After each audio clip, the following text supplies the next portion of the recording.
గాదె సుధాకర్ రెడ్డి గారు mills colony police స్టేషన్కి వచ్చి కంప్లైంట్ ఇవ్వడం జరిగింది.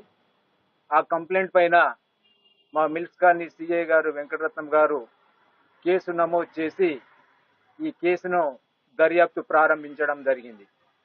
ఈ దర్యాప్తులో భాగంగా ఆ కేసుకు సంబంధించినటువంటి అందరు సాక్షులను, అదేవిధంగా సీసీ కెమెరా ఫుటేజ్ను, టెక్నికల్ ఎవిడెన్స్ను కలెక్ట్ చేసి వాటి ఆధారంగా ఈ నేరంలో పాల్గొన్నటువంటి నేరస్తులను ఈరోజు పట్టుకోవడం జరిగింది. ఇక వివరాల్లోకి వెళితే ఈ డాక్టర్ సుమంత్ రెడ్డి గారు, అదేవిధంగా అతని భార్య ఫ్లోరా మరియకు 2016వ సంవత్సరంలో ప్రేమ వివాహమైనది. వివాహమైన తర్వాత సుమంత్ రెడ్డి గారి బంధువులకు సంగారెడ్డిలో విద్యా సంస్థలు ఉన్నాయి.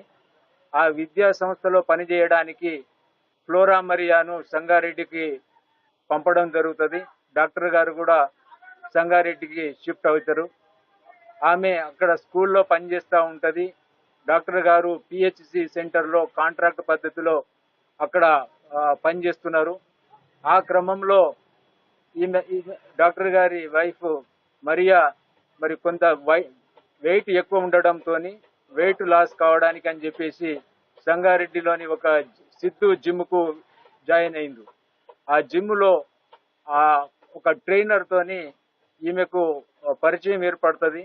ఆ పరిచయం కొంతకాలానికి చాలా క్లోజ్ గా ఎక్స్ట్రా మ్యారిటల్ లైఫ్ వాళ్ళ మధ్య ఒక సంబంధం అనేటువంటిది ఏర్పడుతుంది. అది సుమంత్ రెడ్డి గారి దృష్టికి వచ్చినప్పుడు వాళ్ళను మందలించడం జరుగుతుంది. అది అయినప్పటికీ వాళ్ళ పద్ధతి మార్చుకోకుండా అదే విధంగా మరి కంటిన్యూ చేయడంతో అక్క నుండి తిరిగి మళ్ళీ వరంగల్కు డాక్టర్ గారు అతని వైఫ్ తోని షిఫ్ట్ అవుతారు. ఆ క్రమంలోనే డాక్టర్ గారు కాజీపేటలో ఒక ప్రైవేట్ క్లినిక్ ఓపెన్ చేసి అక్కడ ప్రాక్టీస్ చేస్తూ ఉంటారు. ఈ ఫ్లోరా మరియా ఈ క్రమంలోనే ఆమెకు గవర్నమెంట్ లెక్చరర్ జాబ్ కూడా వస్తుంది. ఆమె పెంబర్తిలో ఫస్ట్ పోస్టింగ్ అవుతుంది.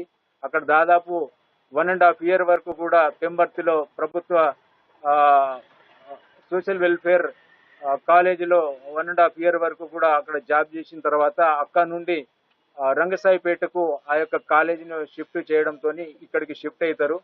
డాక్టర్ గారు కాజీపేట క్లినిక్ లో పనిచేస్తూ ఉంటారు.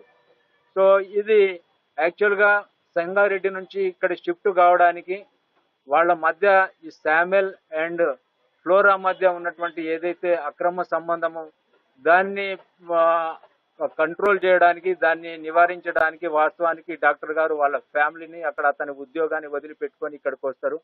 అయినప్పటికీ తన పద్ధతి మార్చుకోకుండా వాళ్ళ మధ్య ఉన్నటువంటి సంబంధాన్ని అదే రకంగా కంటిన్యూ చేస్తూ ఉంటారు. ఆ విషయంలో ఇక్కడ కూడా భార్యాభర్తల మధ్య తరచుగా గొడవలు అవుతూ ఉండేది.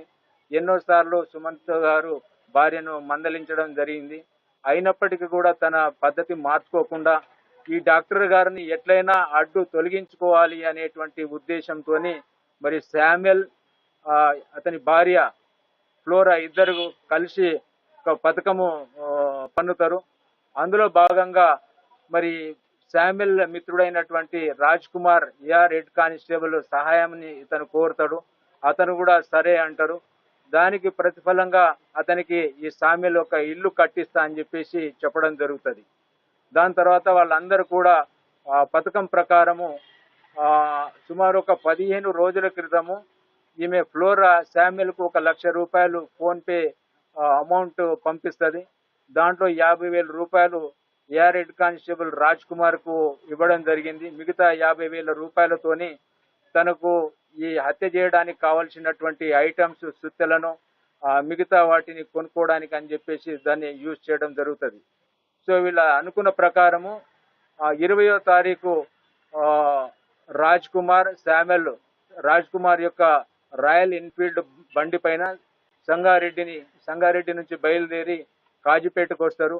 కాజీపేటకు వచ్చిన తర్వాత డాక్టర్ గారు క్లినిక్ లో ఉన్నటువంటి విషయాన్ని వాళ్ళు నిర్ధారించుకుంటారు. దాని తర్వాత జనరల్ గా డాక్టర్ గారు కాజీపేట నుంచి తన రెసిడెన్స్ హంటర్ రోడ్ లోని గ్రీన్వుడ్ స్కూల్ దగ్గర అపార్ట్మెంట్ కు కడిపికొండ బట్టుపల్లి మీదుగా ప్రతిరోజు వస్తూ ఉంటారు. సో ఆ రూటును వీళ్ళు తెలుసుకొని ఒక అనువైనటువంటి ప్లేస్ను ముందుగానే వీళ్ళు రక్కీ చేసి బట్టుపల్లి దాటిన తర్వాత ఎస్ఆర్ స్కూల్ తర్వాత కొద్దిగా అక్కడ డార్క్నెస్ అనేటువంటిది ఉంటది. అక్కడైతే పర్ఫెక్ట్ గా ఉంటది, ఎవరు చూడరు అని చెప్పేసి ఆ ప్లేస్ ను సెలెక్ట్ చేసుకుంటారు. దాని తర్వాత డాక్టర్ గారి దగ్గరికి వెళ్తారు.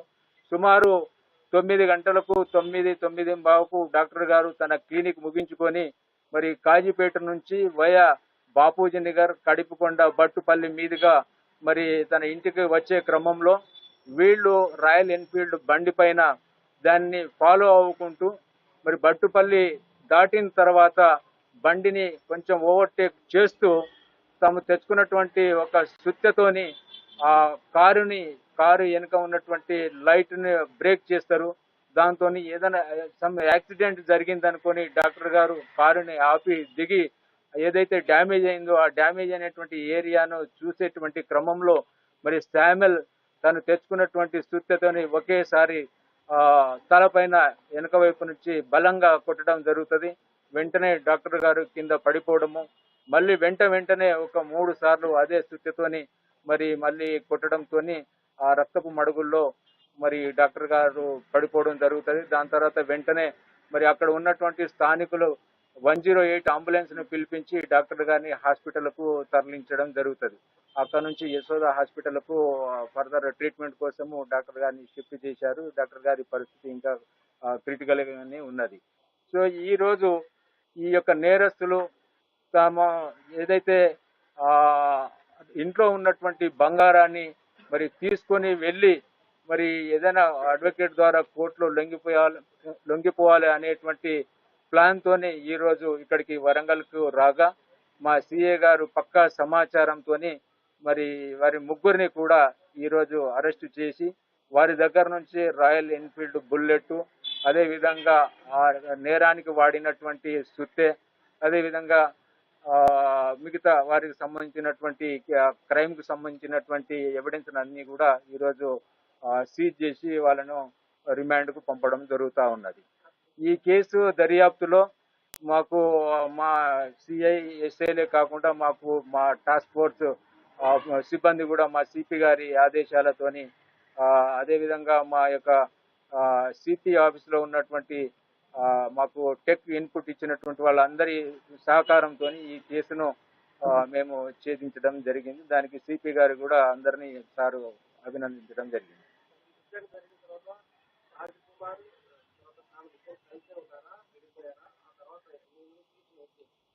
ఇప్పుడు అఫెన్స్ చేసిన తర్వాత డాక్టర్ గారిని కొట్టిన తర్వాత వాళ్ళు మళ్ళీ సేమ్ అదే రాయల్ ఎన్ఫీల్డ్ బండి పైన 2 హెల్మెట్లు ధరించి అక్కడే మళ్ళీ యూటర్న్ తీసుకొని మళ్ళీ బట్టుపల్లి, కడిపికొండ మీదుగా హైదరాబాద్ నుంచి వాళ్ళు సంగారెడ్డి వెళ్ళిపోవడం జరిగింది.